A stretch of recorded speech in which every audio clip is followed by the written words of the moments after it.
Welcome, welcome. Please find your seats, continue to fill your plates. Welcome. My name is Darcy Birch-Cohorst. I am so pleased to be with all of you this evening. I am an alum from 2015. Almost a decade ago, which is wild. And I am very happy to be here this evening, all the way from Northwest Arkansas, to be your MC. So you'll be seeing a fair amount of me amongst the wonderful performers that we have for you tonight. I want to give a thanks to our musician, Michael Manzi, a second-year student here in the program, and then also give a big thanks to our ASL interpreters that are with us this evening, Jose Gomez, and Costume Aboti Walters. Thank you very much for being with us. I am a mother of two, and my brain does not work the same way that it used to. There's science behind that. We won't get into it tonight, but I have a note card. And I'm going to do a couple housekeeping things, and then I'm going to read something from this note card. Thank you for understanding that. Performers are in the audience this evening because we're here in community, and that means that when it's their turn to perform, they're going to be coming through and down. So please keep your personal items close and make room for people as they need to come down and come up. We're going to make room tonight. Also, food and drink are available throughout the evening. Please help yourself, preferably like in between performances, or while I'm talking would be a great time to do that. But please feel free to enjoy food throughout the night. And no, I did that. Great. I'm gonna read the bit now. For 4 decades, the NYU Drama Therapy Program has been a beacon of innovation, compassion, and transformation in the field of drama therapy.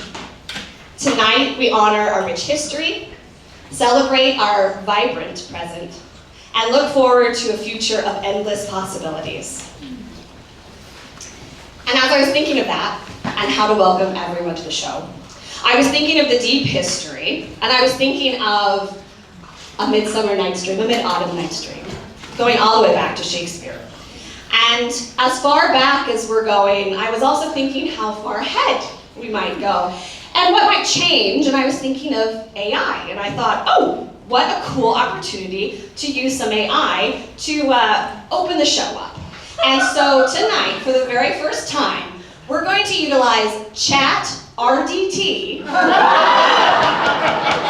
help us open things up a little bit, okay? Hello, Chat RDT, are you there? Hi, Darcy Birch-Cohorst. Hi.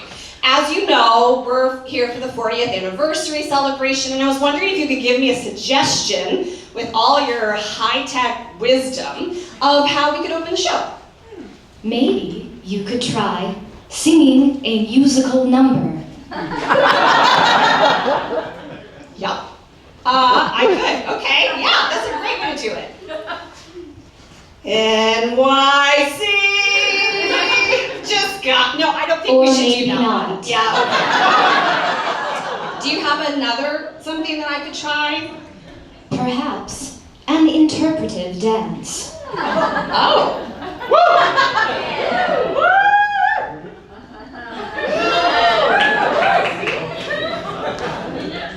That's enough.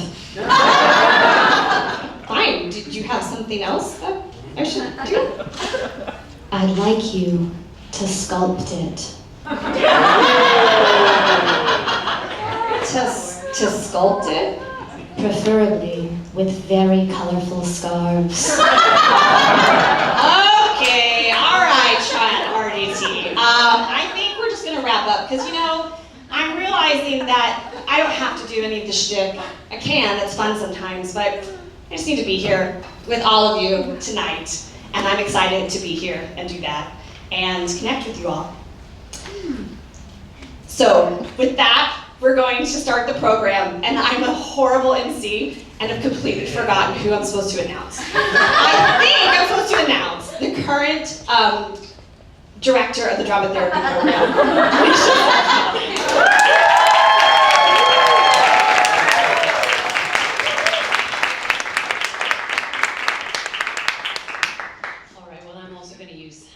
Notes because I just want to keep myself on track a bit because we're on a tight timeline.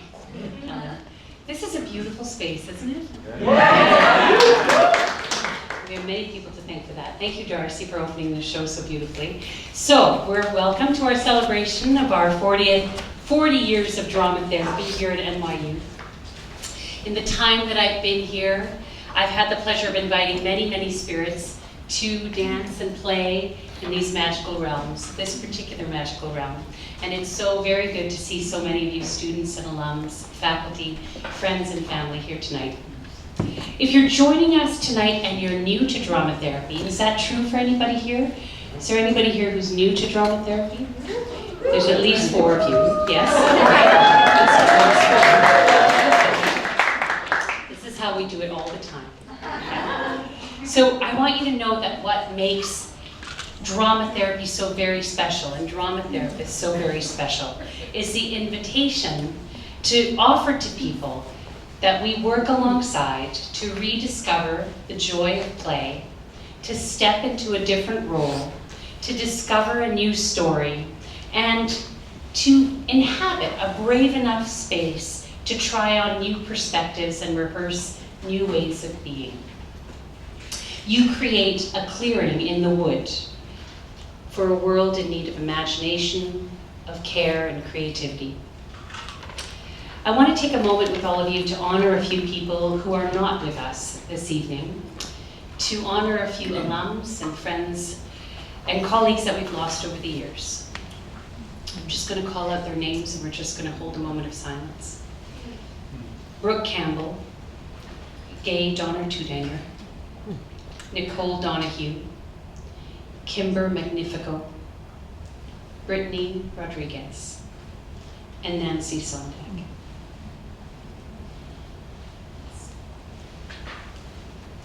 Thank you. We have to thank a number of people for this magical space. I want to thank Callie Short for her oversight of this entire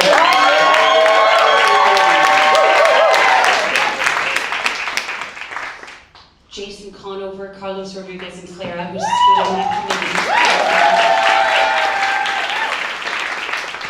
committee. Ellen Smittle, who is where?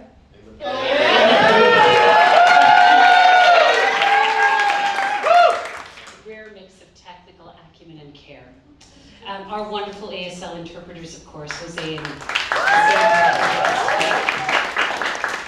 and our wonderful production team, William, Bria, and our talented student volunteers. And of course, I would absolutely love to thank, thank is such a small word for how I feel about this person, but Maria Hodomarska for you.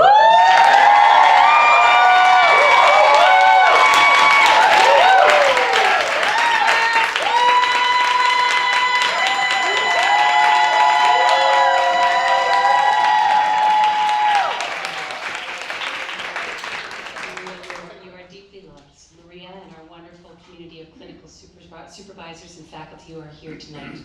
And I would of course love to thank the man who made it happen, and I know that it was a team that got us here, but Robert, I want to thank you for your vision.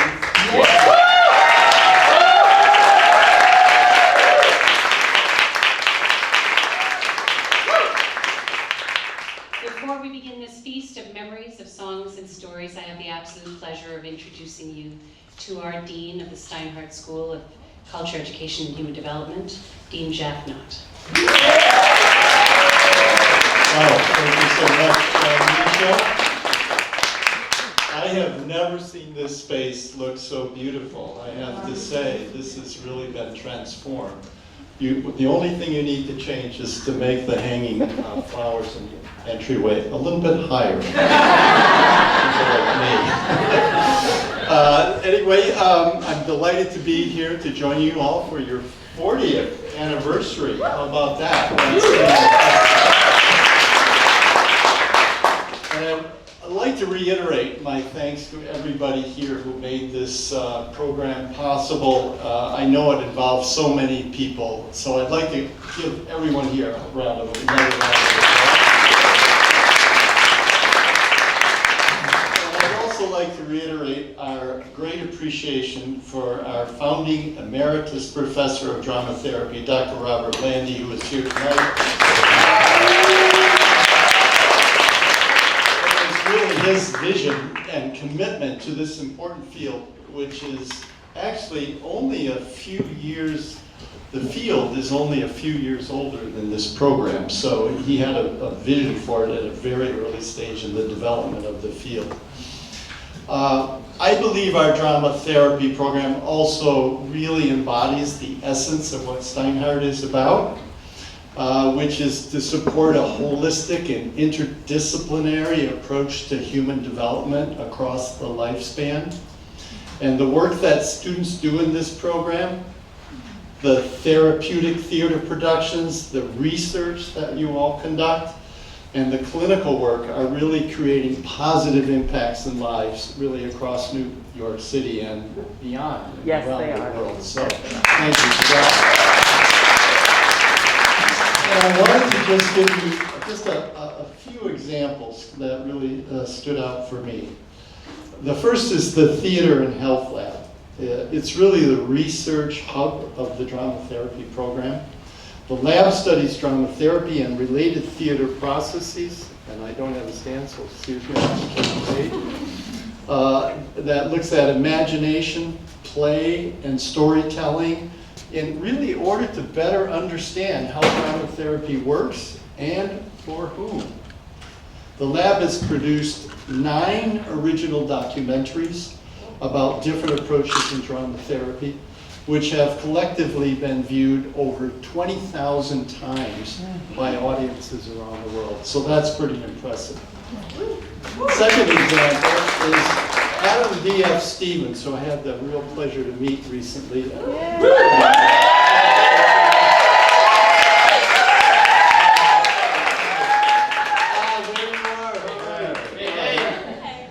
So, they graduated in and with an MA in 2018, I think it was.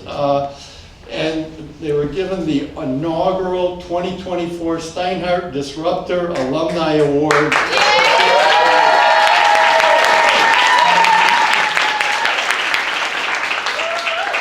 And Adam is the artistic director of the Kaleidoscope Repertoire Theater Company. Here in the NYU program in drama therapy.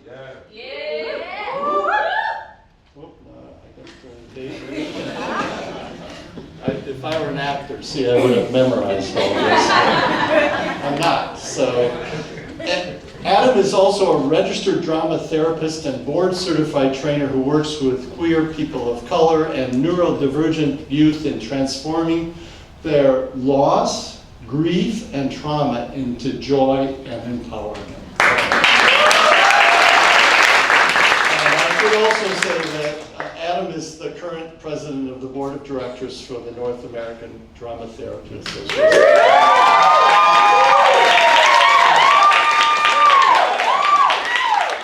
Third example, drama therapy faculty Maria Hadermarska joined forces with Professor Nan Smithner from Educational Theater and other members of the Music and Performing Arts Professions Department at NYU Steinhardt to host a community event called Parade in the spring of 2023. The event held right here in Washington Square Park connected with NYU's city, neighborhood, and community, and celebrated the value of community in action with a space for a common ground. So that's the other thing I love the program, is being in the community and make a difference in the community. And then finally, in the words of a recent alum, quote, "In the program, I became a drama therapist and a creative arts therapist. I learned to articulate and experience the therapeutic and health benefits of the arts. This training has equipped me to work as an interdisciplinary researcher both in India and in the US, advocating for the accessibility of the arts while also understanding how they contribute to our health. So, unquote. So we cannot really underestimate the positive impacts that all of this terrific work at the drama therapy program has wrought.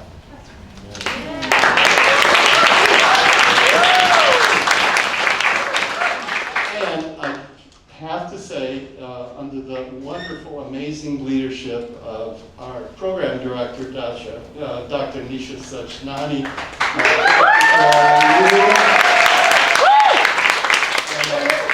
really excited to see how this program will continue to grow and evolve in the coming years. Congratulations again on your 40th anniversary. And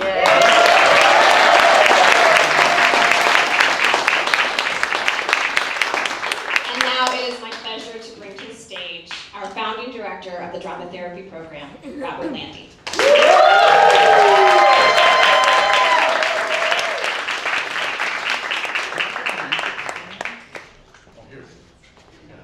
I didn't even have to ask for it, I just had to think of it, and it appeared. So,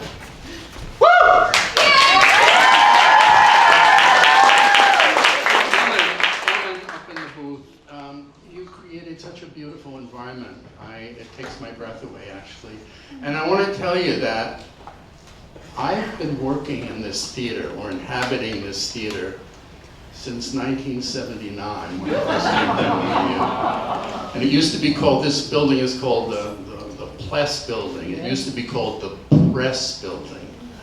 And I don't know how it changed its name. But, and this black box theater used to be called Press 14. And tonight, walking over here, it's a very stormy night. I wasn't thinking of a midsummer or mid-autumn night's dream. I was thinking of The Tempest. And it so happens that in this theater, in 1980 or 81, I directed a production of The Tempest. And I adapted it for young audiences and wrote original music for it. And it was an extremely powerful, it was a theater in the round, and it was wonderful. And to be here tonight, more than 40 years later, is really extraordinary. So, I have notes, and I'm going to use them.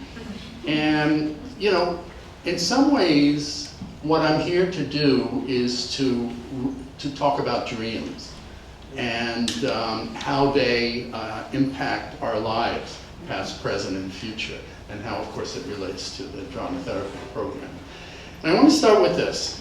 40 years ago, I received a letter. I opened it in my office. My office was in Shimkin Hall, which is now part of the business school. And I opened the letter, and you know, 40 years ago, getting an important letter was really an exciting event. It's not like getting a text. And the letter was from the New York State Board of Education. And I thought, wow, this is pretty important. And I opened the letter, and it said in the letter that you, drama therapy at NYU, have been approved to offer the first master's degree program in New York State, and in fact, the first master's degree program in the United States, and in fact, the first master's degree program in the entire world.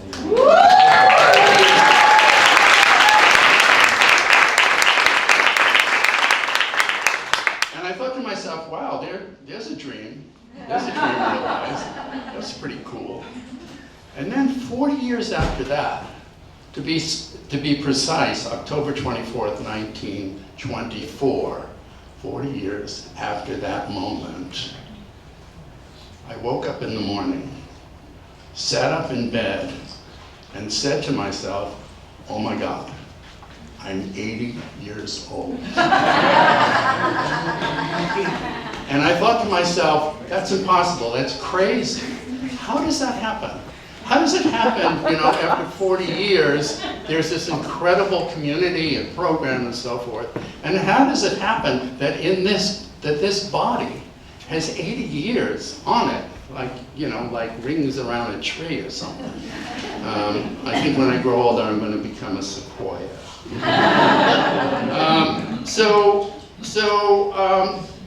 You know, when I started thinking about, you know, being here tonight with you and sort of dreaming, I thought some of the dreams, as dreams go, are about the past, and I've been thinking a lot about the past.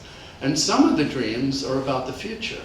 So I'm very pleased to be with so many people that I know and haven't seen in a long time from the past, and also so many young people who are making this program into its next stages in the future.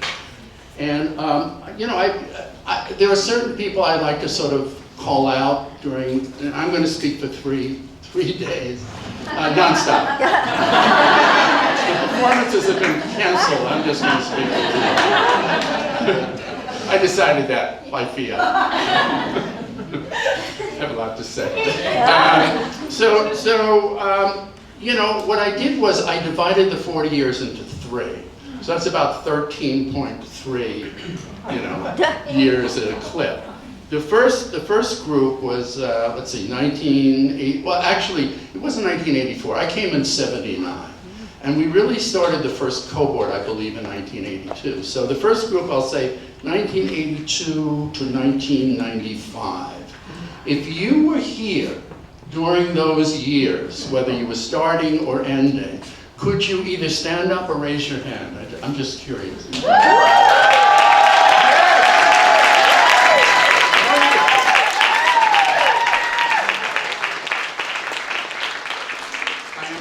I'm honoring you tonight, and I'm so delighted you're here. The second group is, I need glasses. And I have them. The second group is 1996 to 2009. Can you raise your hand if you're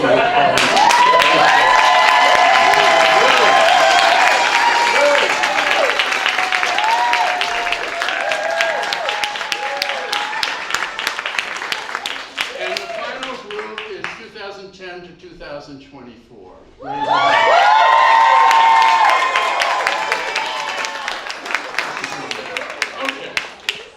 So I want to begin in 1979, which is when I came to NYU, and just give you a very quick history of the world history lesson. So in 1979, Egypt made peace with Israel. Russia invaded Afghanistan. The Shah of Iran was deposed, and the Ayatollahs took over, and a bunch of students, young students, probably not too much older than many of you, stormed the embassy, the US embassy in Tehran, and took 53 people hostages for 200 days. That was in 1979. Jimmy Carter was president, soon to be deposed in some ways by Ronald Reagan. And HIV/AIDS began to appear in New York, in the United States, and the world. And it was a very dark time in terms of that pandemic. In 1979, I was a struggling theater artist living in Hoboken, New Jersey, renovating a brownstone, and having just left an academic job in California. And I thought, you know, I'm missing the university, and I began to look at the New York Times for jobs. Every Sunday they would have job listings. And I saw one Sunday that there was a job in educational theater at NYU. And I thought to myself, educational theater, I wonder what that's all about. And the job description said this: we want someone to teach general theater classes, acting, directing, educational theater, to supervise master's theses and doctoral dissertations and so forth. And we want somebody to develop courses in drama therapy. And I thought, oh my God. That ad had everything but my name in it. And so I applied, and I had my first interview. I met with Lowell Swartzell, who is the director of the program, and I came in for a 1-hour interview. He talked to me for an hour, straight, nonstop. And at the end of his talking to me about educational theater, he looked at me and he said, "Do you have any questions?" And I said, "Yeah, I have a question. What is drama therapy?" And Lowell said, "I have no idea." And then I said, "Well, you advertise in the New York Times for drama therapy. Why is that?" And he said, "Well, NYU has art, music, and dance therapy. And we thought they should have drama therapy. And maybe you can bring that." And I said, "Okay." And I was hired.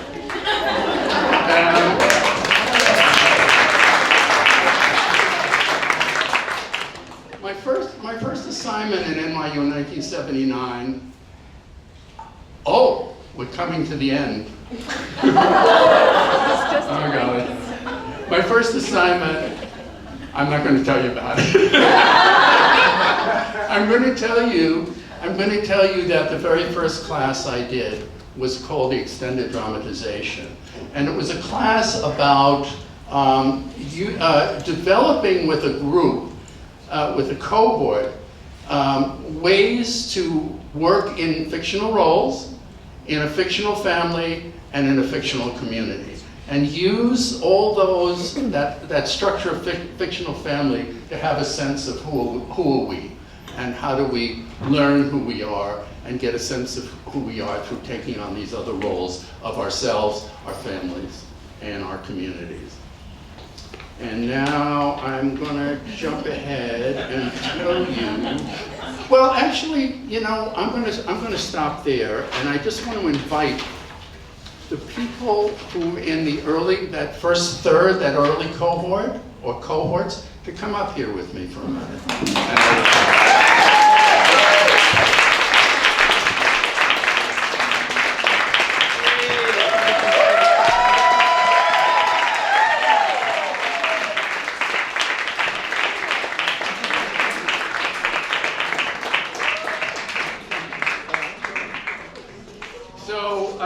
I just want to finish with this thought. In 1979, I had a dream. My dream was to combine theater, education, psychology, and sociology to create something new, exciting, yet to be defined. My dream was to ask questions to myself, to you, and you, and you, to the broader community. The main one was this: how is performance healing? And if you've worked with me, you've heard that 1,000 times. The call went out, and you heard it, and you came to dream with me and all the wonderful teachers and mentors you've had over the years, who have graced our classrooms and clinics and stages. Together, over 40 years, we built something that continues to grow and to prosper. Thank you very much. I love you all so much.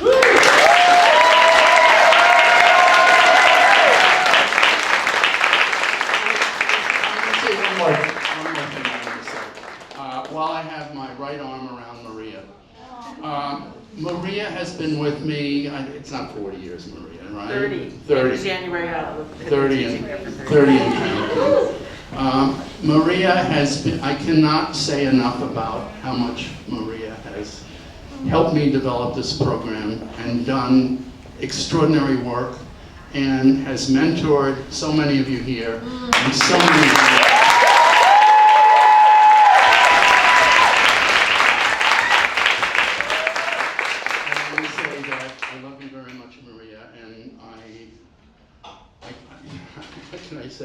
I don't want to say anything more, but you have been the rock of the program.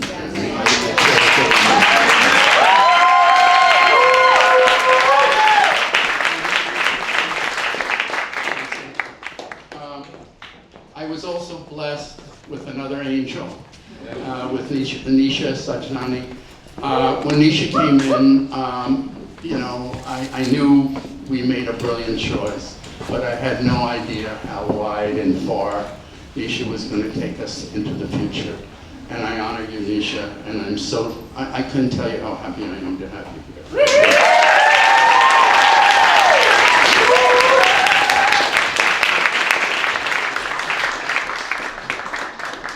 Thank you so much, Robert. I am now going to welcome up two self-described old farts back up to the stage. They were just up here, and that is Maria Scaros, and if you know and love her, that's the work. Sarah Nicole. Wow. Hi, everyone. Yes, I'm Maria Scaros, aka Maria Scaros Mercado. RGT 33, BCT 30. I've been a registered drama therapist for over 40 years. And I'm also a licensed creative arts therapist, an ordained interfaith minister, a board certified clinical chaplain. And it's not unusual for drama therapists to have, especially drama therapists of my age, to have a number of credentials other than drama therapy. I became seriously fascinated with the healing power of the arts during the mental health crisis in the 70s while in undergraduate school. To address the crisis, I founded a children's theater company called the Patchwork Players, which toured state mental institutions to perform and play theater games with institutionalized children. I met an 8-year-old elective mute who spent an hour singing and telling stories as we played with puppets. She hadn't spoken for 3 years. I wanted to meet people who were using theater as interventions in mental health and healing. I was soon to find and meet David Johnson in a loft in New Haven in the mid-70s. Soon I found myself at NYU pursuing a PhD in educational theater with a concentration in drama therapy. But there was no drama therapy. Lowell Swartzell was the chair of the educational theater department. He was excited to tell me that they had just hired a new professor who was to introduce drama therapy into the curriculum. That new young professor was from California, and he was none other than Robert Landy, who we initially called Bob. Sorry, Robert. That's part of my early NYU memory. Soon, an autobiographical theater group known as Common Threads evolved. The company was born out of a group of 5 drama therapy students who met bi-weekly to eat and play together. When my father died in 1984, the group huddled around me and helped me navigate my grief. This process sparked the other women in the group to explore their relationships with their fathers. A performance came to life honoring the relationship each drama therapist had with her father.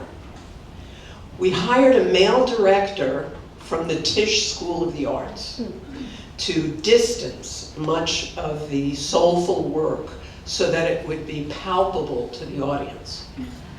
The title of the performance was For Everyone Who Loves a Woman. The performance was here, in this theater, 40 years ago. When I walked in, I have to tell you, it was quite moving. There were rave reviews in the Village Voice and backstage. We didn't even know they were showing up.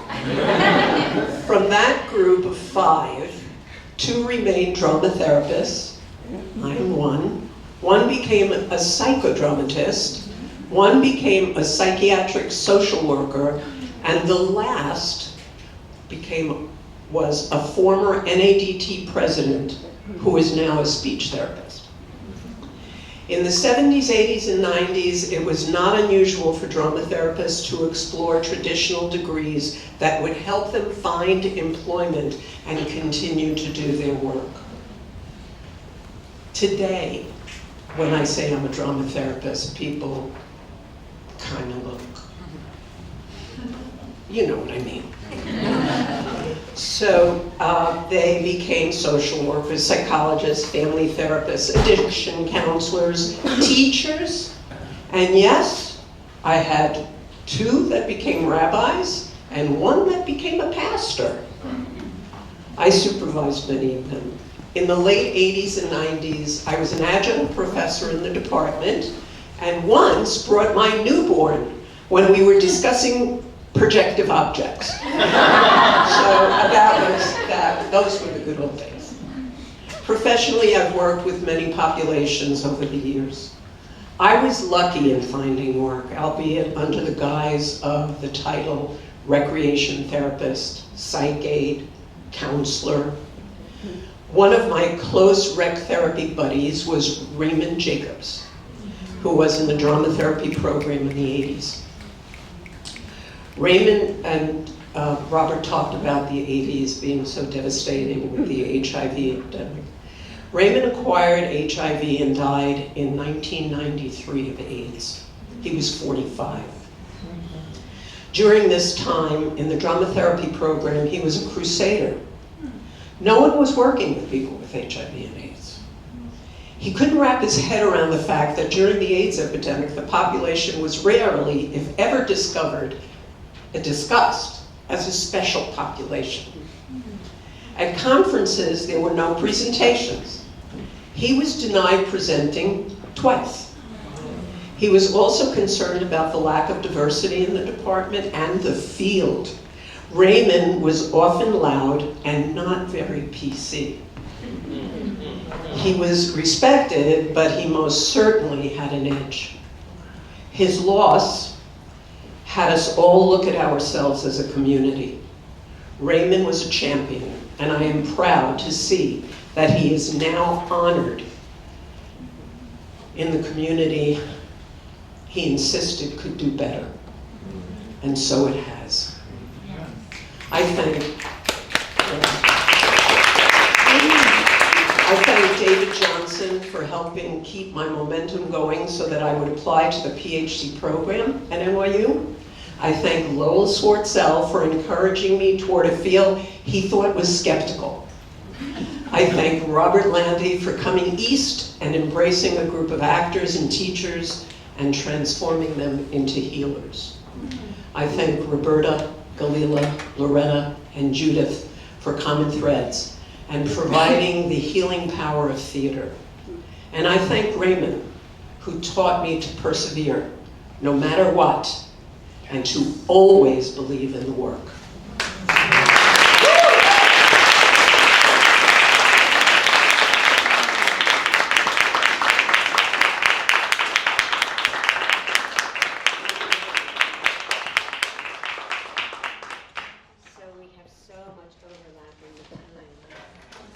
So I'm going to just, I'm Sarah, and I'm just going to tell a little bit of my story. In the spirit of storytelling, Robert, I'm going to tell a small story. Yeah. So in January 1982, I was working part-time on the adolescent unit at South Beach Psychiatric Center, a state hospital on Staten Island. The work was intense, exciting, challenging. My supervisor, a psychologist, was genuinely interested in my approach of using story, but I knew I needed more. I needed more training, more skills, more theory. In short, I was, pardon the phrase, Robert, in search of a guide. I received a call from Lowell Swartzell, who was the program director of NYU's Ed Theater program, that a new professor had joined the faculty and was developing a specialty in something called drama therapy. Was I interested? I had recently graduated from their master's program, so there were only maybe a handful of courses that I'd be able to take, but I jumped at the opportunity and returned to NYU as a teaching fellow and never looked back.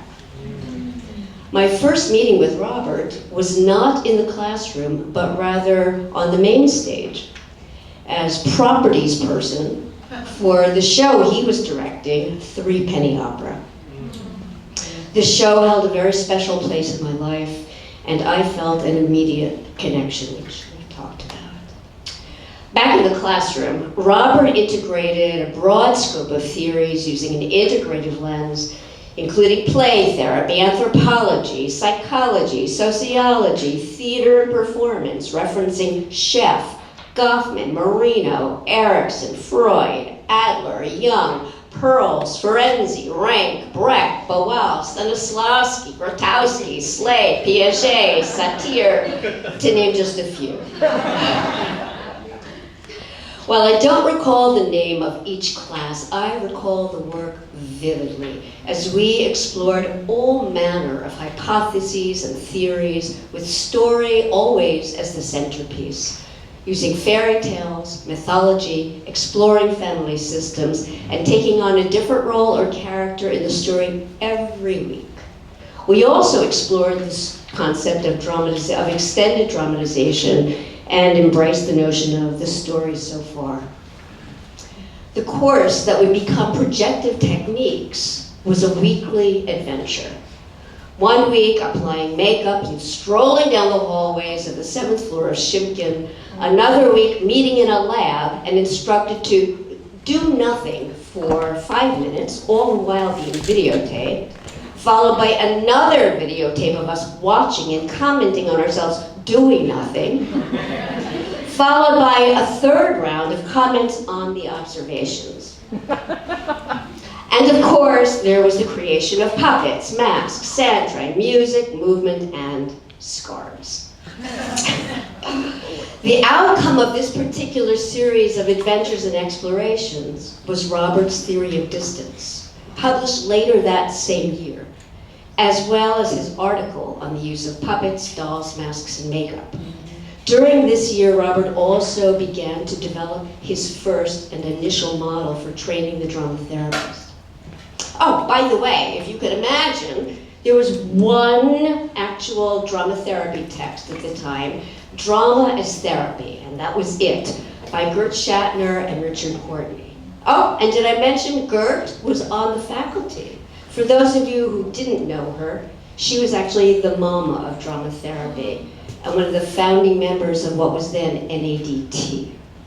We literally sat at her feet each week, listening to this remarkable woman, her stories, her experiences, and her insights. We also had the pleasure of learning from Peter Pitzela's psychodrama. The world of psychodrama at that time was very particular and very pure, but Peter was a maverick, and we loved him all the more for his creative, playful, and adventuresome spirit. We were fortunate at that time to have one book, The Practical Applications of Psychodrama, acting in by Adam Blattner, who at the time was Howard Blattner, but that's really another story. Really another story. I had the pleasure of sharing the year with a lively group of folks, including Barbara McKay, the program director at the time of the Drama and Expressive Therapies at Concordia, as well as Stephen Snow, who would eventually become her successor. And of course, I had the honor of calling Ray Jacobs our friend, with his big heart, his red suspenders, and his tireless around-the-clock activism for AIDS. Our class sessions were challenging, and to say the least. Each week was a master class in letting go and embracing our curiosity, the what if, learning to live in the liminal space of not knowing. During spring semester, I performed in a show called The Arkansas Bear, a play tackling grief and loss for children. While we were technically still part of the Ed Theater program, it really spoke to all the possibilities and the power of our work and the future for therapeutic theater. At the conclusion of spring semester, I presented my self-performance piece. Looking back, I realized what an important, cathartic, and pivotal moment that was for me, Robert. A literal rite of passage. It was also one of my final moments in the program as a student, as soon after I launched fully into my career. I just want to say thank you, Robert, for your guidance, your boundless energy, your curiosity, your drive, your creativity, your generous spirit, and most of all, for your friendship. 40 years and counting.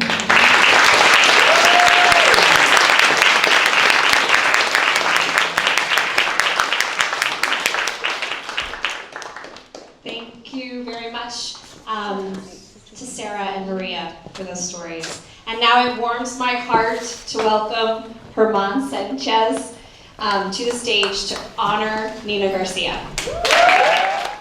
Thank you, thank you. So when I was asked to do this, I read the email and it said, you'll be doing stand-up. And then I went back and reread the email and it was like, stand-up sociometry. So we're just gonna wing that. And so we are here to honor Nina, who started here in 1993 and has taught many of us. And so in order for that to happen, I'm gonna ask a quick question, and if it applies to you, stand up. Simple as that, right? Yes. Okay. So stand up if you think Nina is an amazing professor.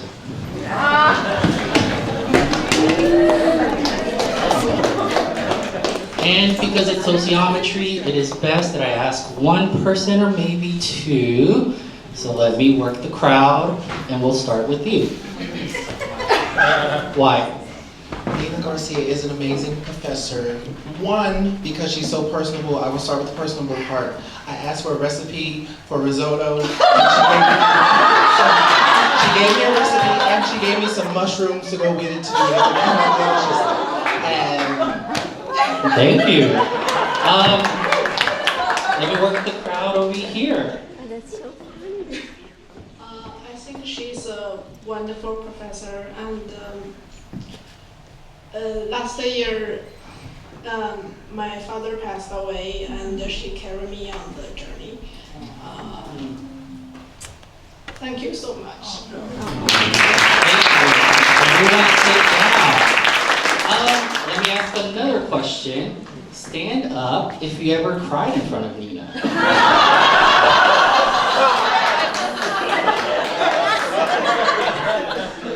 Okay, Barbara, your turn. I can't count the times. She creates a space that's so safe that you can be all of who you are. I can agree to that. I'm very grateful for, I've never been, well, no, I have been a student of Nina's, I take that back.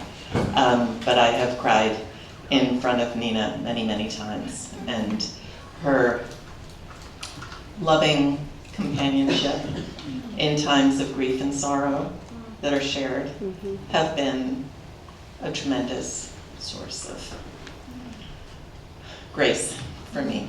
Thank you. So now I'm going to work on my cheat sheet. Okay. So, oh, this one's a good one. Stand up if you ever quote Nina in your clinical work. If you quote her? Yeah, if you quote her. Come on, guys, don't make me walk up there. We'll make this work. I can shout from here. I'm working the crowd.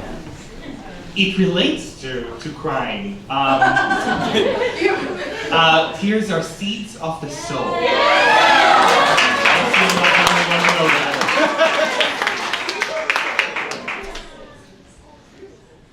I tell people all the time, you cannot make anyone feel something that they're not willing to feel. You cannot make them cry if they don't want to. Thank you. Oh, hey, Caroline. Hey. Let's see. Stand up if you were part of our first class in 1993. Anybody? Okay, now we're gonna have to narrow this down a bit more. 94 to 97. Okay. 98 to 2002. Oh, hey! Sorry I missed you 2 weeks ago, but how are you? I'm good, thank you. What do you like to say about that? Well, I was with her during that time. I'm with her now. I'm taking Nina's training as we speak every month. And right now, I cry every time I see her. And I body Nina Garcia into my body when I run a group. She's just the best teacher. I learn so much from how she teaches. Thank you. 2003 to 2010. Okay, and we got some volunteers. Excuse me. Oh my gosh, hi.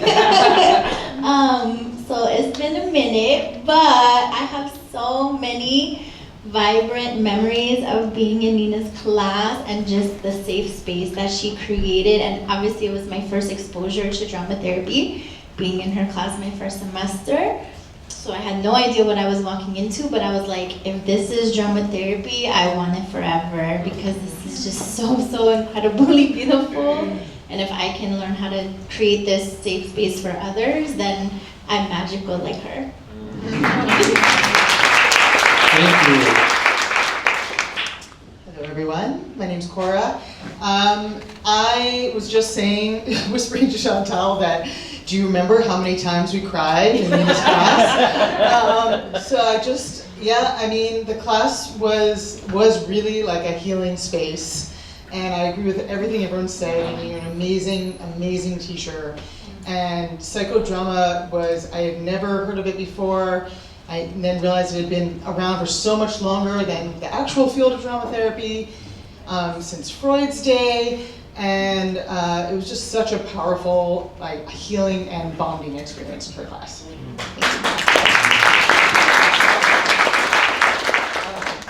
Go ahead. Hi, Nina. I think what I want to just say, what I remember the most is that I had, we did a psychodrama around my issues with my roommate, and I got to throw my roommate in the garbage. Around the garbage, and I would never forget that, and then I cried. So then, one more thing. I just had a memory too. I'm Samantha Peller, by the way. My first semester of school, I remember my dad called me asking me how I was liking the program, and I'll never forget, I was like, I get to be in the class with legends, meaning Nina and Robert. I was like, legends are literally my teachers, Dad, so just know you were my legends.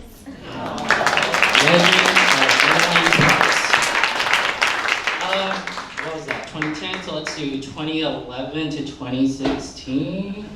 Okay. Hi Nina, Jennifer Richards. The one thing that, well, there's so many things, but the one thing that I hold in every group, every time I prepare for a group, you told us, I picked up leaves this morning to have a group. It was like anything can be a group, and I hold true to that. Anything can be a group. Anything that I find, anything I see that could be interesting, any song, any flower could be made into a group. And I hold on to that. And the second one is the phone. You talked about a phone, and a girl would speak with the phone. So I found a phone in a group room one day. Everybody was speaking, but it was still like, Nina, thank you. I'm going to use this phone today, because I didn't know what I was going to do that day. And it was brilliant. Everybody, it was like somebody you would like to speak to, somebody you need encouragement from, and everybody, they just shared on this phone. And I was like, thank you, Nina.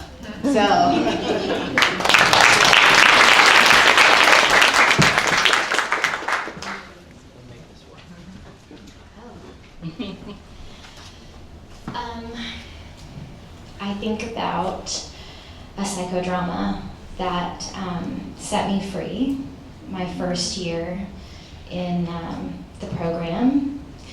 I think about how in that psychodrama my resource was my truth and holding the hand of my truth, my left hand. And she is with me every day. Thank you. 2017 to the present. Stand up if you're part of that class.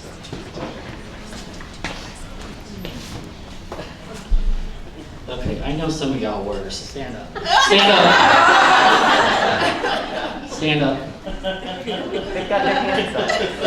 Hi. Oh, hi, come on. Hi, Nina. It's more like repeating what everyone else has said of just such a warm and just like tremendously insightful person, and like no wonder it's like the first class that we like start out with as a cohort, like just jumping right in there to help bring us together, and the sociometry that you bring to it, and yeah, sobbing by like halfway through the first class, and it's like, all right, this is our cohort now, great. Yeah, it was amazing. Thank you so much. Yes, I also sobbed. But what I remember most vividly, and I think I carry that with me every day, is that I could be broken up in this class every Monday night, but by the end of it, we would collectively hold hands, and if you know it, please chant it. May we be happy, may we be healthy, may we be free from suffering, and may we live our lives with peace. Always love you. Let's see. What's another question I had? Stand up if you are grateful for the time you have spent with Nina in her class, in her training groups, and any workshops outside of NYU.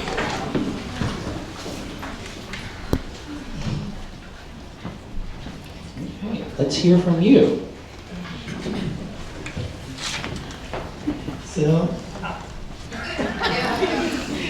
So, a million years ago at a drama therapy conference, and it was a moment where we spent a lot of time with psychodramatists.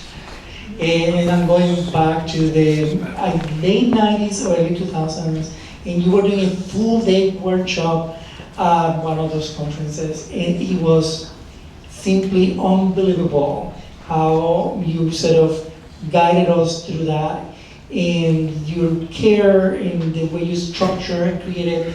I'm always very anxious in conferences, in the care that you did, because I walked into that space prepared to like maybe not return after the first break. But you created a really safe environment for someone like me who wanted to learn more about psychodrama. Thank you, everyone.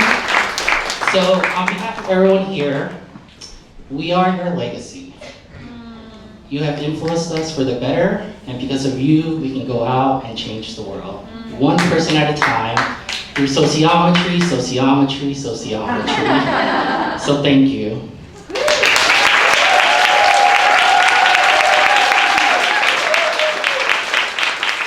And please welcome Nina Garcia.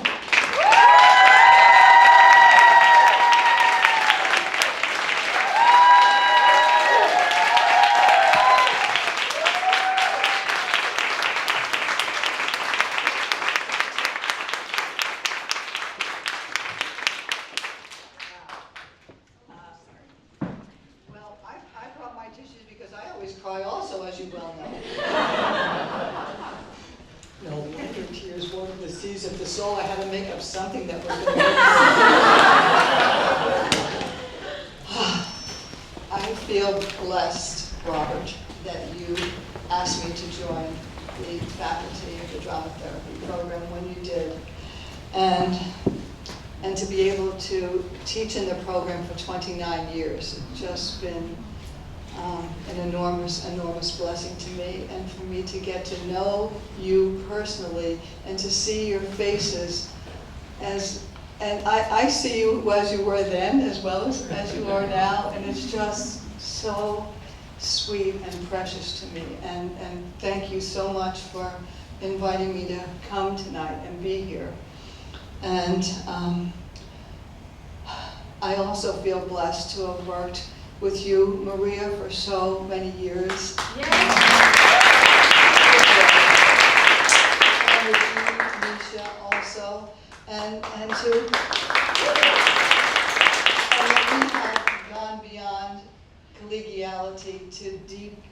abiding friendships. And that, for me, is one of the things that we offer to each other in drama therapy and in psychodrama, is the ability to have deep, abiding relationships for our whole lives, not just for the couple of classes that we're in with each other. And as you well know, Robert was a great visionary. And one of the ways he was a great visionary, oh, by the way, you see me with these, right? I always had these. So I'm doing it tonight too. Robert was an incredible visionary in not only opening drama therapy to people from the United States and around the United States, but for people from around the world. And that has been such an incredible, incredible gift that you have given to all of us, Robert, and that we have been able to give to each other, to learn from each other. What an opportunity to learn from each other's cultures, and to sometimes not know what the heck we're doing, right? And to make mistakes hither and yon, but hopefully to forgive each other, because we know that we want to do our best, and we want to connect with each other deeply and be in a loving space with each other. And that's what we can bring to our world and to the community, and we do. And that's an incredible blessing. And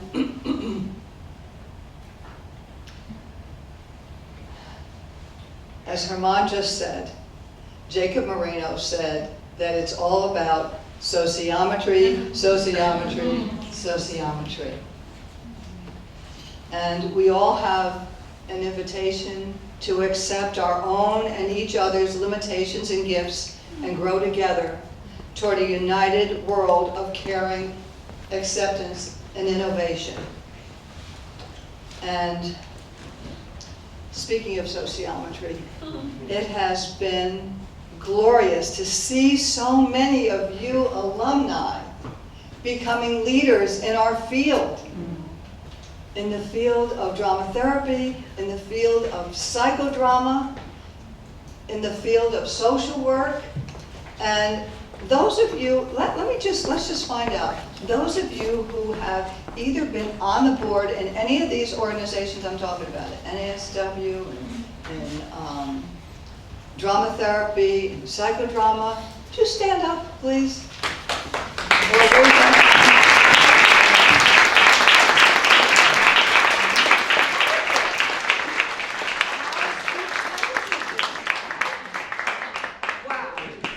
Gives me chills. Thank you.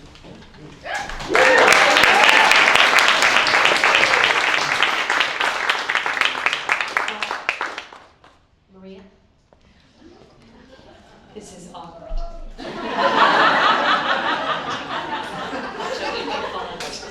Okay.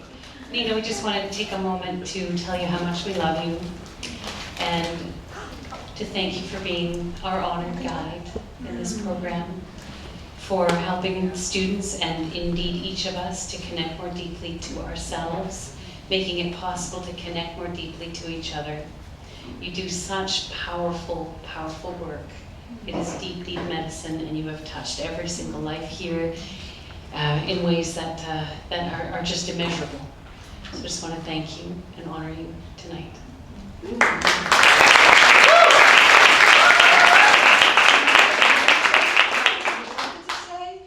Also here are my beautiful daughter, and my Zan, and my son-in-law Ross, and my grandson Logan.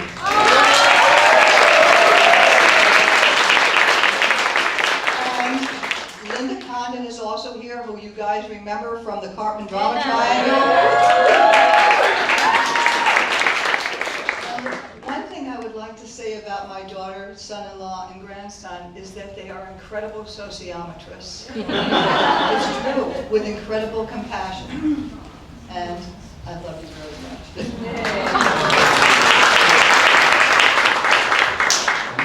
Nina, I want to honor you.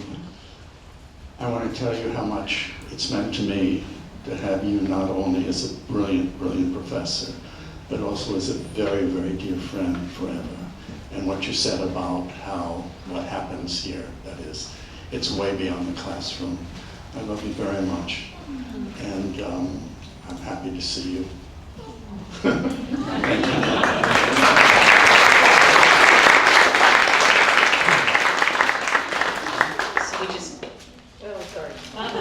It's awkward. You're our honored guide.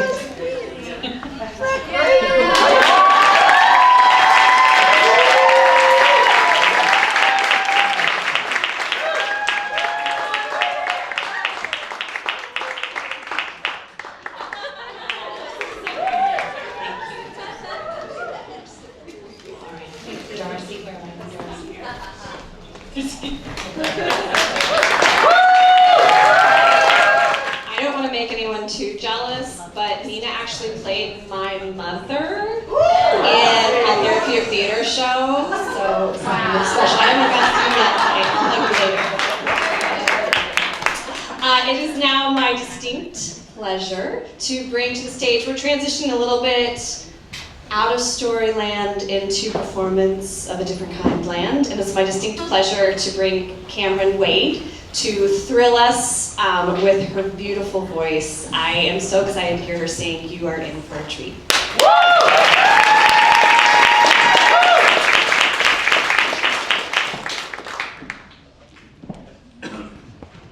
Thanks, Tracy. What a treat it is to be gathered together tonight. So there's a story, a short story I'll tell about how on this beautiful spring day in 2015, me, my mom, my dad, and my brother shook nervously in the dressing room back here because we were about to perform a play that we had made together as my master's thesis. And in this play, it was a musical. In this musical, we aimed to explore our family relationships that had been impacted by the trauma of addiction.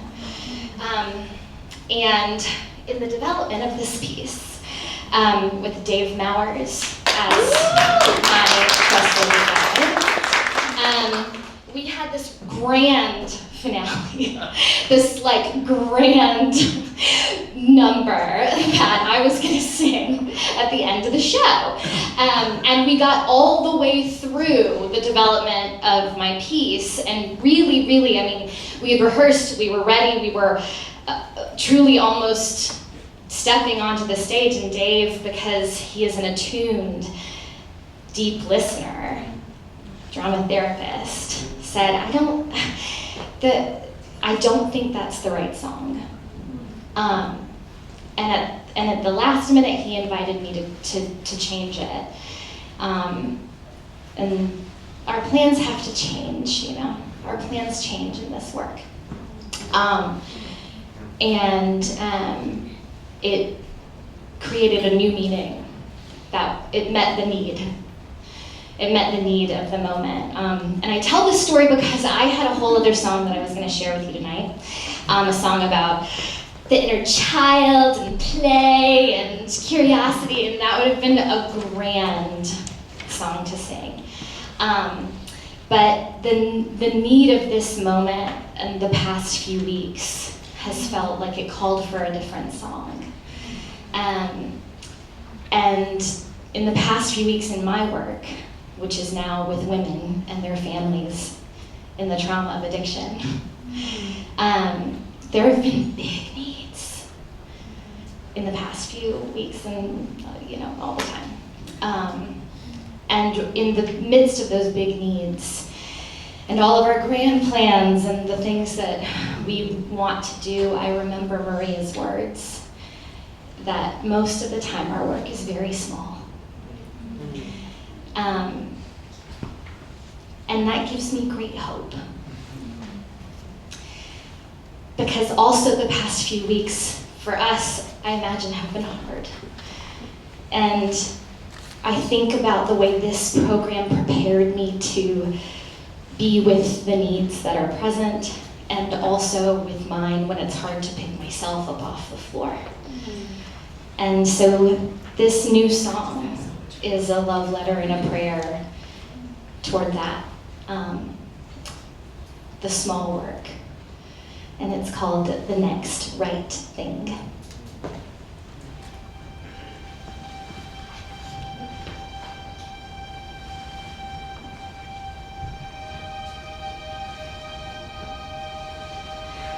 I've seen dark before, but not like this. This is cold. This is empty. This is numb. The life I knew is over. The lights are out. Hello, darkness. I'm ready to succumb. I follow you around. I always have, but you've gone to a place I cannot find. This grief has a gravity, it pulls me down. But a tiny voice whispers in my mind. You are lost. Hope feels gone. And you must go on and do the next right thing.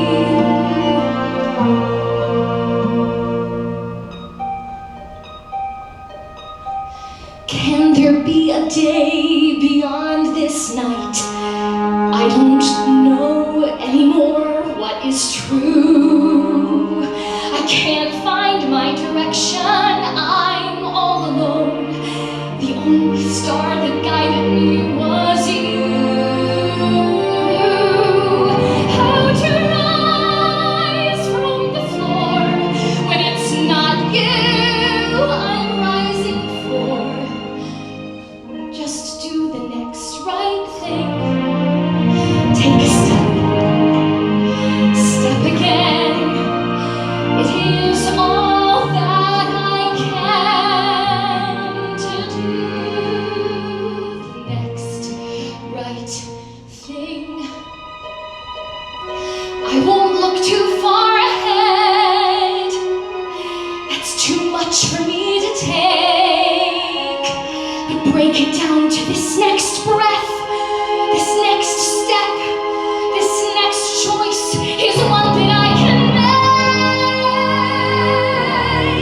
So I'll walk through this night, stumbling blindly toward the light, and do the next right thing.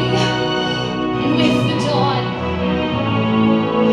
what comes then, when it's clear that everything will never be the same again, then I'll make the choice to hear that voice and do the next right thing.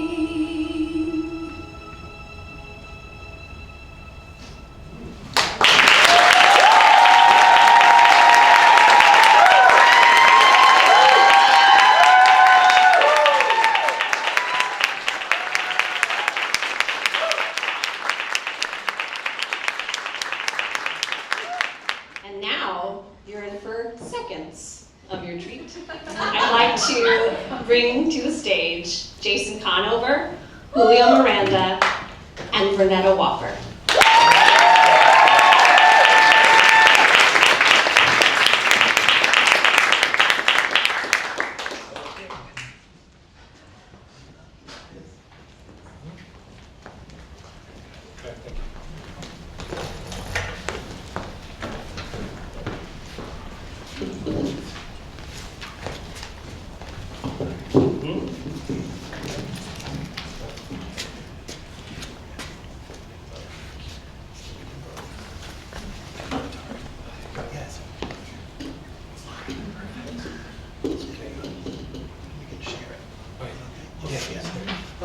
I'm Jason. I'm a drama therapist. I'm an alumni of this program, like a lot of you tonight.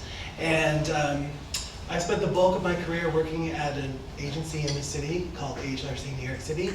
I've had the pleasure of working with a lot of wonderful people, and two of them are here with you tonight to share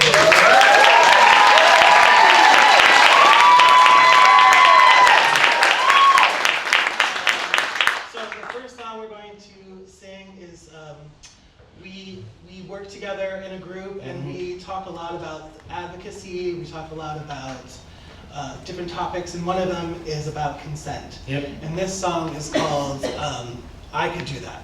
All right. I could do that, but I don't want to. I don't want to. I don't want to. I could do that, but I don't want to. I don't want to. I don't want to. In fact, I really don't feel I should have to. I really don't feel I should have to. Choices, choices. We can all use our voices to say yes or to say no, to turn you down and say, let's go. I can do that. Yes, I want to. Yes, I want to. Yes, I want to. I can do that, and yes, I want to. Yes, I want to. I really want to. Getting consent 100% should be normalized for every event. Getting consent 100% should be normalized for every event. I could do that. I don't want to. I don't want to. I don't want to. I can do that, and yes, I want to. Yes, I want to. I really want to. Choices, choices. We can all use our voices to say yes or to say no, to turn you down and say, ready, let's go. I can do that. I don't want to. I don't want to. I don't want to. I can do that, and yes, I want to. Yes, I want to. I really want to.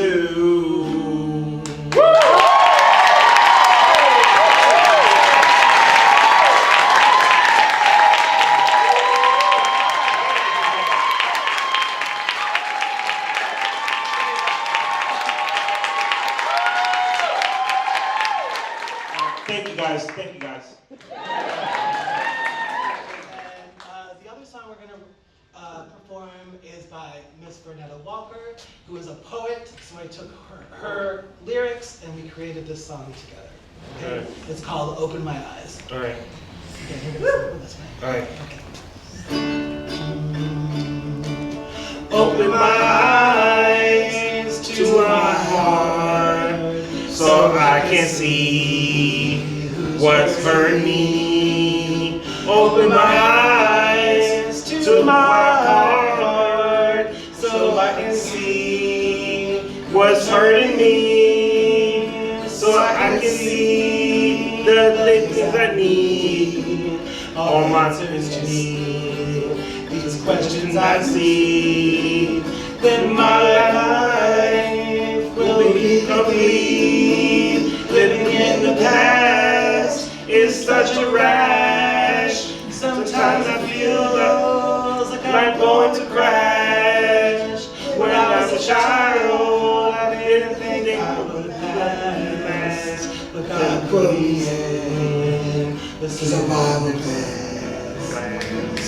Open my eyes to my heart so I can see what's hurting me. Open my eyes to my heart so I can see what's hurting me. So I can see the things I need on my team. These questions I see, then my life will be complete. Living in the past, it is such a rash. Sometimes I feel like I'm going to crash. When I was a child, I didn't think I would last. But God put me in survival class. Open my eyes to my heart so I can see what's hurting me. Open my eyes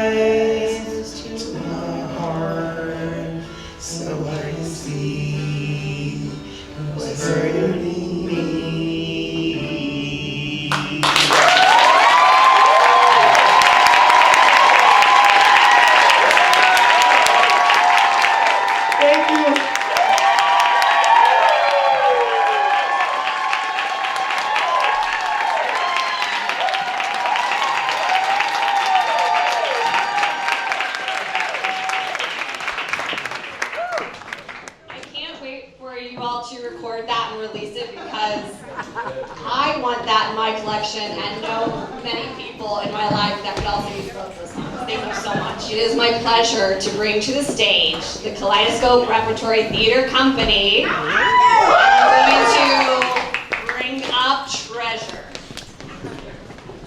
Hey, Treasure. Treasure. Ooh, y'all gonna make us cry and do all of that. How are you doing? Let's say, let's bring on Treasure.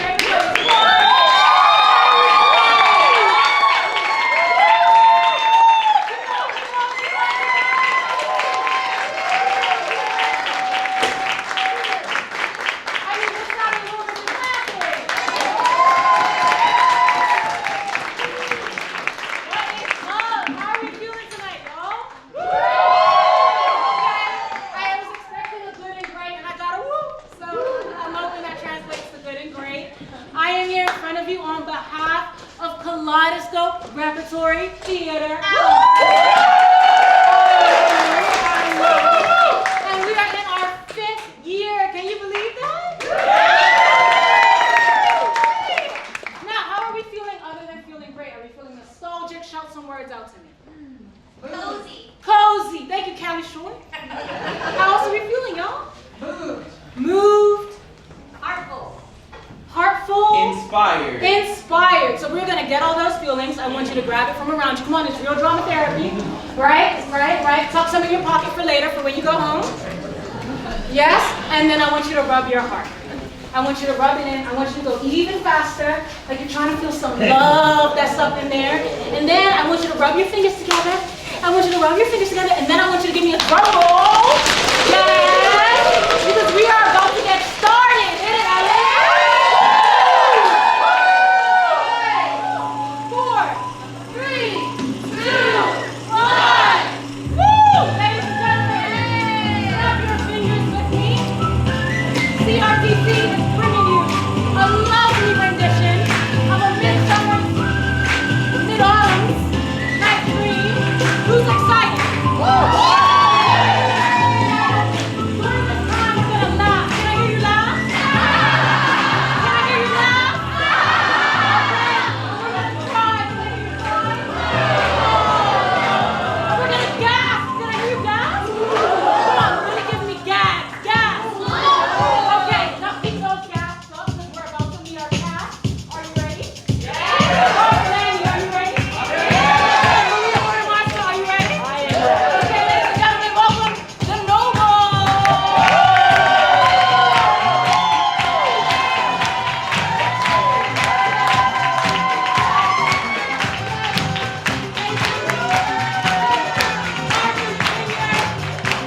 Upper East Side, and now we're bringing you the lovers, the beloved.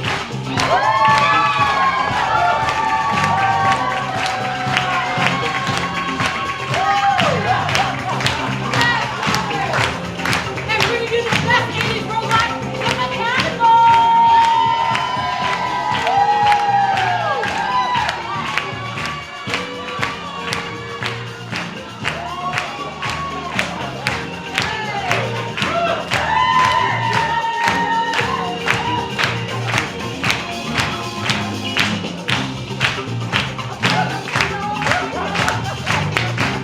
And ladies and gentlemen, give it up for the Terry.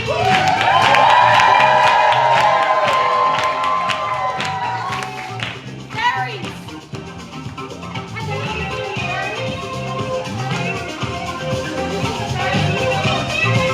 Give it up for the Terry.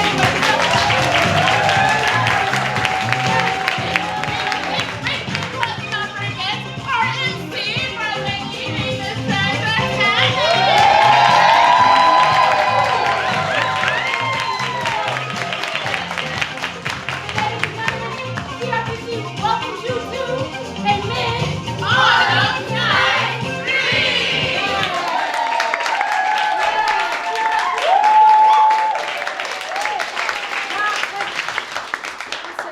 One second. I'm getting hello? Oh, hey, girl. No, I'm not doing nothing. I don't know. I wasn't born during that time, so I don't know. But I think they're celebrating something important. No, shut up! No, so this,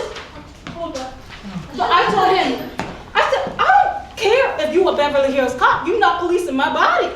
You're not doing it. Not for no person that looks like Indiana Jones, but really looks like a gremlin. Like, do I need to call Ghostbusters? Because I will. It is not 1983. It is not 1985. It's 1984. I'm sorry, girl. They can't even hear you. It's 1984.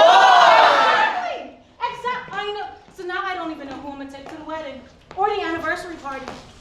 No idea. I'm sorry, 1 minute.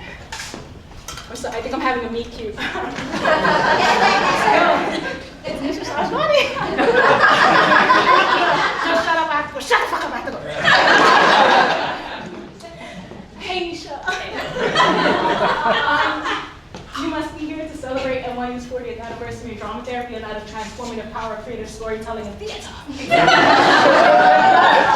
I'm here too. Nice tonight. Thank you. Are you busy? Not really. Walk with me. So I know I'm here to celebrate NYU's drama therapy. Nina, do you see me walking and talking?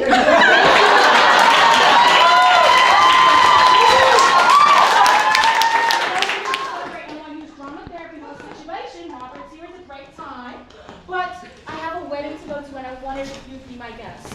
I would be delighted. Perfect, let me bring you up to speed. Okay. So Kaleidoscope Repertory Theater Company has done amazing shows over the past 5 years. And this year, I'm sorry? Yeah! This year we're bringing the drama, okay? Think about it, we're in the middle of the woods, right? We've got nobles, we've got royals, we've got lovers, and we've got fairies. And it's very, fairy friendly and accessible, like the field is. Yes. Yes. And we're gonna laugh and we're gonna cry and we're gonna have a great time. I love it. Okay, so are you ready? Yes. We should get going? Yes. Are you wearing this? Yes. And we'll have to do something. Okay. Ladies and gentlemen, if you can, please stand. Quickly, the wedding is starting. Okay. So we're in the woods. We're in the woods. It is the wedding day of Theseus and Hippolyta. Act 1, scene 1, enter Theseus and Hippolyta. Okay, sit down.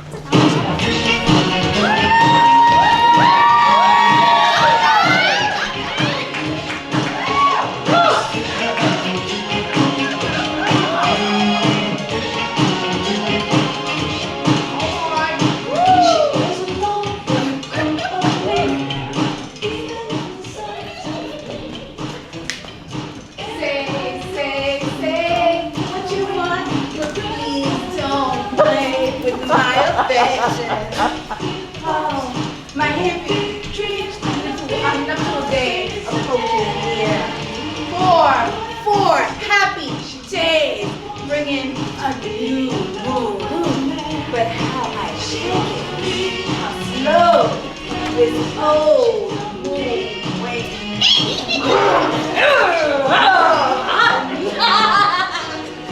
4 days will quickly steep themselves in the night. 4 nights will quickly dream away the time, and then, the moon, like a silver bow, new bent in heaven, shall behold the night of our solemnity. Come on, hey. Enter Aegeus and his daughter Hermia.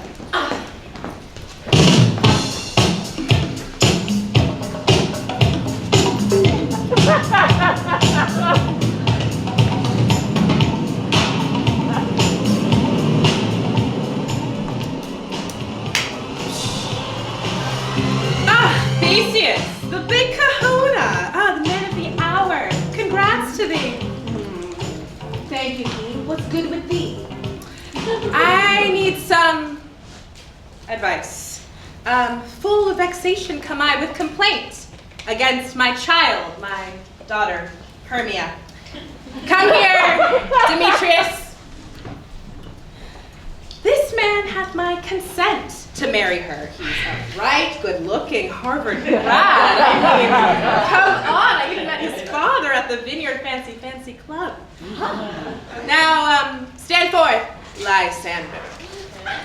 Enter Lysander. And my wise and gracious boss, this wannabe Michael Jackson hath bewitched the heart of my child. You, Lysander, thou hast given her rhymes and interchanged love tokens with my child, you sly fox. Thou filched my daughter's heart, turned her obedience, which is due to me, to stubborn harshness. And so, my generous and ever-wise boss, be it so she will not hear before you and all of your influence consent to marry with Demetrius. If she doesn't, I will disinherit her. Let little wannabe thriller provide for her with that second-hand keyboard of his. What do you say, Herma? Be advised, fair maid, listen to your mother and your father. Demetrius is a worthier husband. So is Lysander. But in this time, wanting your father's voice, the other must be held worthier. And be thinking, young lady, you better look at who you're talking to. I would my father looked, but with my eyes. I do not mean to disrespect my father nor you. I know not by what power I am made bold, but please tell me what would happen to me if I refused to marry Demetrius. Either you would end up on the street like a peasant, or in a convent forever.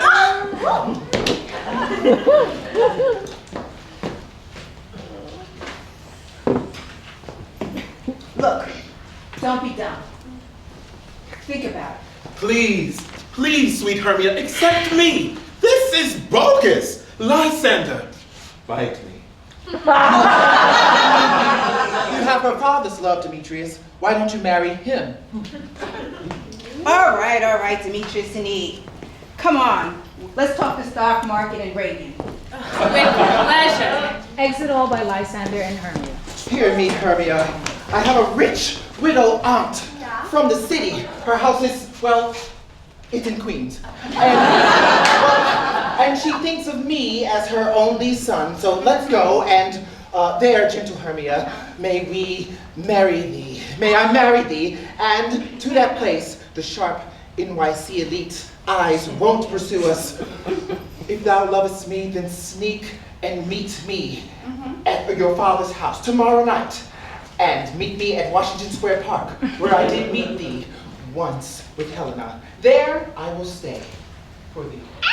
My good Lysander, I swear to thee by Cupid's strongest bow, in that same place tomorrow, by that overly priced hot dog stand, truly will I meet with thee. Oh, look, here comes Helena. Enter Helena feeling very sorry for herself, pathetic. Oh, sorry, my beautiful BFF Helena. Did Gloomies have any good sales? You call me beautiful? You're right. Demetrius loves your beauty. Teach me how you look, and with what art you sway Demetrius' heart. Well, I frown upon him, yet he loves me still.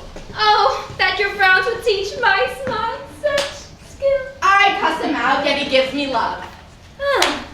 That my prayers would move such affection. The more I hate, the more he follows me. The more I love him, the more he hates me. Well, that's stupid, Helena, and it's not my fault. Wish that I could breathe that fresh. Take comfort. He no more shall see my face. Lysander and myself shall fly this place. Helena, we'll let you in on a little secret. Tomorrow night, a time that lovers' flights doth still conceal, through Manhattan's gates have we devised to steal. Yes, Lysander and myself shall meet, and thence from Manhattan, split this joint, and seek new friends and really niche subcultures. So, farewell, sweet bestie. Pray thou for us, and good luck grant thee thy Demetrius. Exit Hermia and Lysander. Helena is astonished and jealous.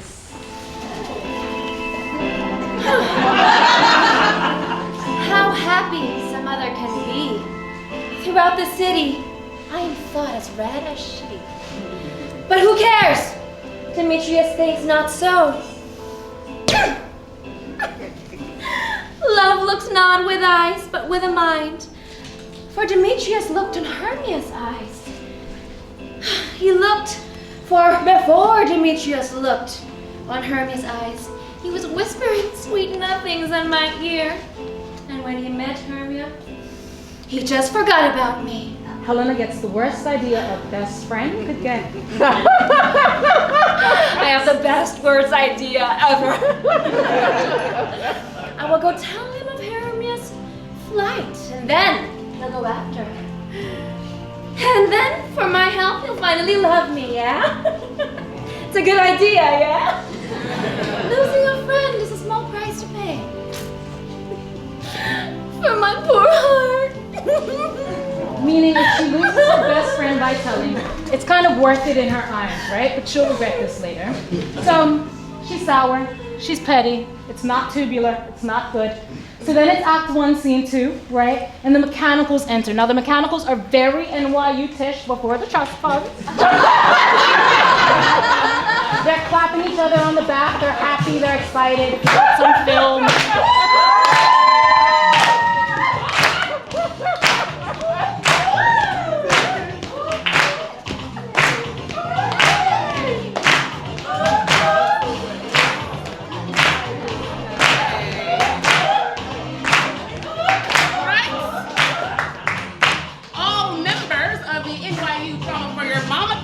Are you here?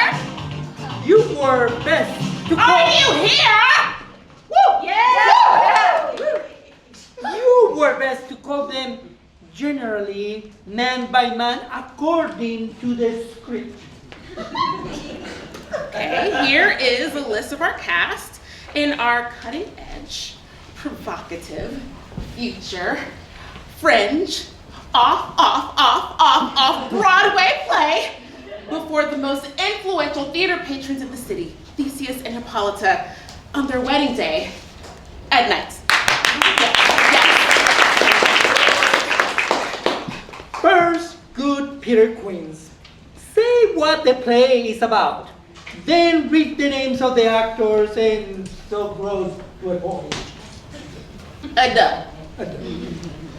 Our play is the most lamentable comedy and the greatest death of Pyramus and Thisbe. Oh, a rad piece of work, I assure you. Now, good Peter Queens, call forth your actors on the list. Masters, spread out! Spread out! Answer as I call you. Nick Bottom, the Weaver. Ready! Name what part I am for in. Proceed. You, Nick Bottom, are set down for Pyramus. What is Pyramus? A lover or a tyrant? A lover that kills himself, most gallant for love.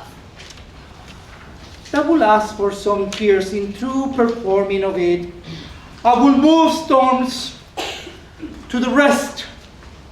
Yet, my humor is for tyrant. The raging rocks of shivering shocks shall break the locks of prison gates. Amphibious car shall chime from far and maiden mar the foolish gates.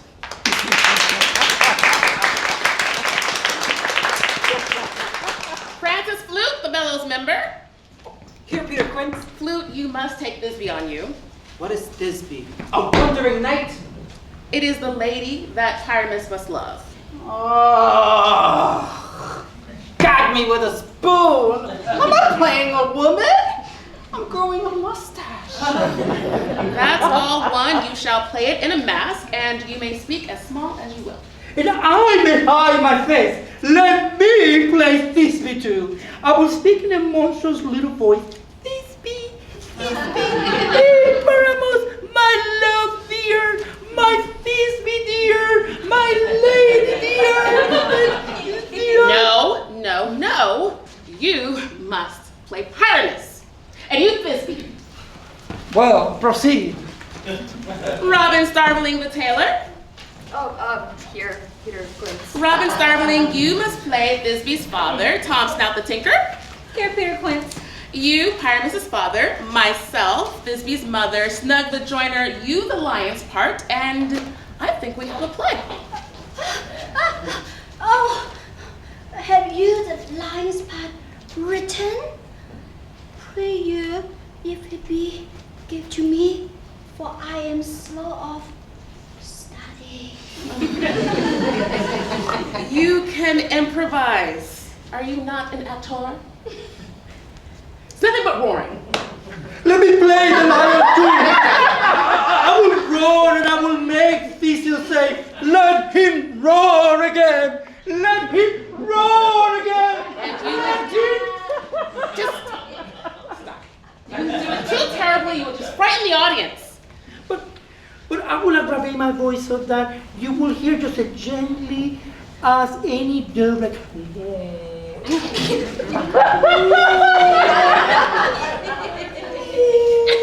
You can play no part but Pyramus. well, I will undertake it. Tomorrow night, meet me at Washington Square Park, 40 feet to the left of the overly priced hot dog stand by moonlight. There will we rehearse. I pray you don't leave me hanging. We will meet. Take pains. Be perfect. Adieu. So the mechanicals exit, right? And then it's Act 2, Scene 1. And this is one of the best. Wait, do you guys hear something? Lean in, lean in, lean in. Do you hear something? Ellen, do you hear something? Yeah. It sounds like the fairies are coming. Hit it, Ellen.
And so that's all I'm gonna say. Treasure, let's end it for today. We're done. Is it over?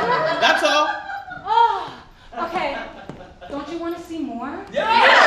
Don't you want to see more? Yeah! Don't you want to get into the things? Yeah! Come back tomorrow. Thank you for watching CRTC's rendition of A Mid-Autumn Night's Dream.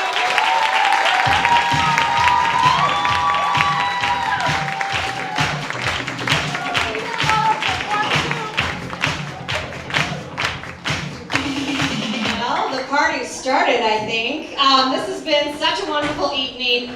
We are short on time, and I want to respect our interpreter's time. So